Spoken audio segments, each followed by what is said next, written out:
আমাদের এই Pandabeswar farmers club দাদা নরেন্দ্রনাথ চক্রবর্তী মহাশয় আমাদের 1 বছর আগে উদ্বোধন করে গিয়েছিলেন এবং কিছু প্রতিশ্রুতি আমাদেরকে দিয়েছিলেন যে কাজগুলো যে আমরা সাবমার্শাল মাঠে করে দেবো, এখানে সবুজ একটা চাষ হবে, সেটা দাদা করেছেন।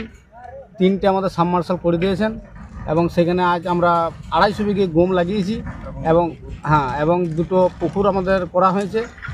আর আগামী দিন আমরা কিছু দাদাকে প্রতিশ্রুতি আজকে দিলাম, সেখানেও দাদা সেগুলো বলেছে আমরা খুব তাড়াতাড়ি আমরা শিগগিরই দাদা আমাদের এগুলো ব্যবস্থা করে দেবে।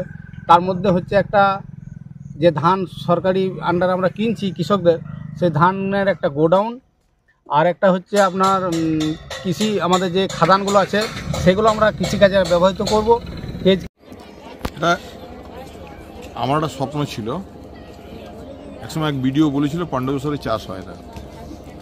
আমি এই কথাটা আমাদের কৃষকদের মিটিংয়ে বলেছিলাম। তো তখন থেকে আমার স্বপ্নটাকে সার্থক করার জন্য এখানকার সমস্ত কৃষকরা এক হয়ে পাণ্ডবেশ্বর কৃষি কোঅপারেটিভ তৈরি করেছেন, মাল্টিপারপাস কোঅপারেটিভ। সেখানে চাষ ছাড়াও মাছ চাষ সহ বিভিন্ন রকম কৃষি সংক্রান্ত এরা সব ব্যবস্থা করছেন। এরা চেষ্টা করছেন নিজেদের প্রগতিশীল কৃষক হিসেবে তুলে ধরার। তো আমি খুব গর্বিত এদের নিয়ে, এবং আজকে যেভাবে আমাকে এরা অভ্যর্থনা করেছে আমি কৃতজ্ঞ ওদের কাছে। এবং বিভিন্ন জায়গাতে গেলাম এই যে জলের সমস্যা ছিল, তাদের জন্য সাবমার্সিবল করেছে, সোলার সাবমার্সিবল, কি বলবেন সেটা নিয়ে? দেখুন, এগুলো তো খুব দরকার। একটা বিস্তীর্ণ অঞ্চল একসময় রুক্ষ সূক্ষ্ম ছিল, সেই জায়গায় আমরা সবাই মিলে একসাথে লড়াই করে এই জায়গাটা দেখুন চারিদিকে দেখতে পাবেন সবুজ করে দেওয়া হয়েছে।